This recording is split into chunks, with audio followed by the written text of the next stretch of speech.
sommes de retour pour la première édition de la rubrique hebdomadaire nommée L'actu de la semaine. Celle-ci ne sera pas publiée chaque semaine, mais dépendra de l'actualité à venir. Comme son nom l'indique, elle aura pour but d'informer les fans. Le HC Ajoie a donc entamé son championnat par 2 déplacements périlleux. Résultat, une belle victoire acquise à la patinoire des Mélèzes sur un but de Jonathan Hazen en prolongation. Le match de mardi contre Rapperswil s'est quant à lui avéré plus délicat avec une défaite 5-4. Ce premier match a déjà rempli l'infirmerie. Le HC Ajoie a dû se passer de Victor Barbero, souffrant de la cheville, et de Leonardo Furer, souffrant d'une coupure au doigt, pour son deuxième match. Gary Sheehan était sur les écrans de Canal Alpha dans le canal sportif lundi à 19h30.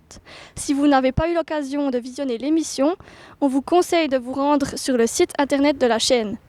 Ce samedi, c'est le premier match à domicile du championnat. Il opposera le HC Ajoie à Winterthur. N'oubliez pas qu'une cérémonie en honneur à Steven Barras aura lieu avant le match. On vous attend nombreux au Voibeu pour applaudir notre éternel numéro 10.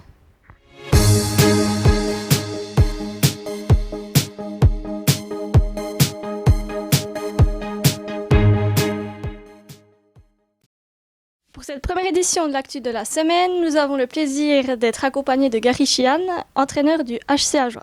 Alors Gary, bonjour. Bonjour. Quel est le bilan à tirer des 2 premiers matchs contre La Chaux-de-Fonds et Rapperswil? C'est un bilan qui est un petit peu mitigé. C'est vrai que c'était des matchs assez difficiles à l'extérieur. Je pense que sur l'ensemble, il nous manque peut-être 1 point. Je pense qu'on aurait mérité peut-être 1 point quand même à Rapperswil. Et d'un autre côté, c'est le début. Il fait extrêmement chaud. Les conditions de déplacement sont difficiles. Mais disons qu'il y a du positif aussi. Alors l'équipe a subi beaucoup de modifications durant l'entre-saison. Pouvez-vous nous parler des points forts de cette nouvelle formation? L'équipe, on a essayé de la moins la modifier possible, mais on avait tellement de changements. Je pense que les points forts vont être notre vitesse. Quand tout sera bien adapté, notre vitesse va être notre point fort. J'espère pouvoir aussi compter sur l'expérience de certains joueurs. Quand même, ce qu'on a gagné l'année passée, le titre, et on a acquis beaucoup d'expérience. Il faudra la mettre au service de l'équipe. Et sur quel point faible essayez-vous de travailler avec cette équipe?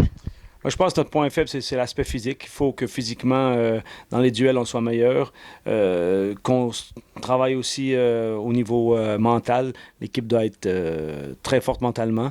On a beaucoup de pression. Je pense que c'est les 2 points importants, le jeu défensif, les duels défensifs. Et notre force mentale est importante parce qu'on subit, veut pas, de la pression et on doit la supporter.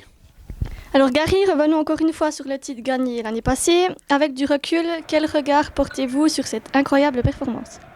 Je pense que ça montre beaucoup de choses. Ça montre qu'on est capable de faire des miracles. Des fois, on peut déplacer des montagnes. C'est vrai qu'on est parti de pas grand-chose à la base et puis on a construit ce succès. Et l'effervescence que ça a apporté donne une envie de répéter ça, c'est sûr.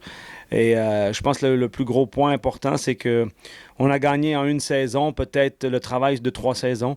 Ça donne énormément d'acquis à l'équipe dans des moments qui seront des moments chauds sûrement pendant la saison.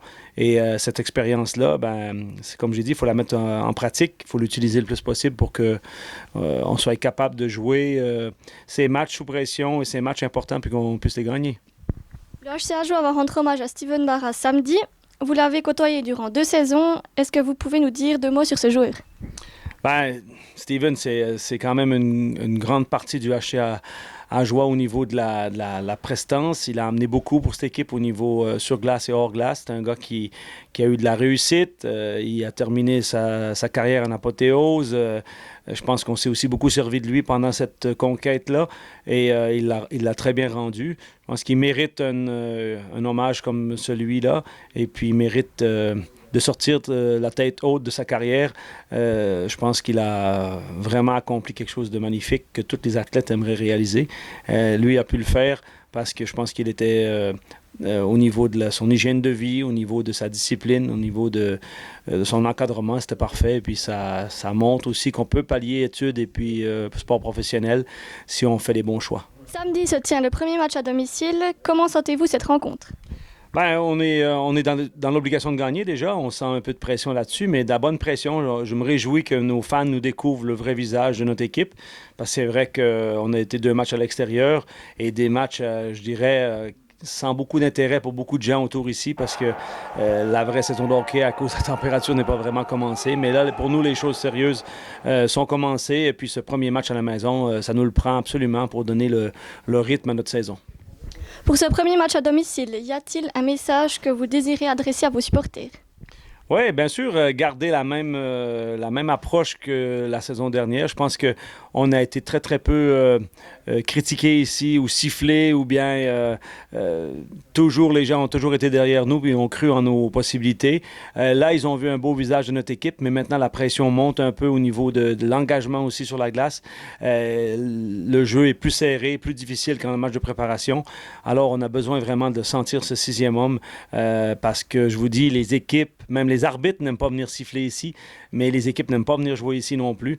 Il faut vraiment qu'on sente le soutien des fans. Gary, un grand merci de nous avoir accordé cette interview. Quant à nous, on se retrouve ce week-end pour la rubrique l'après-match. À bientôt, bye bye.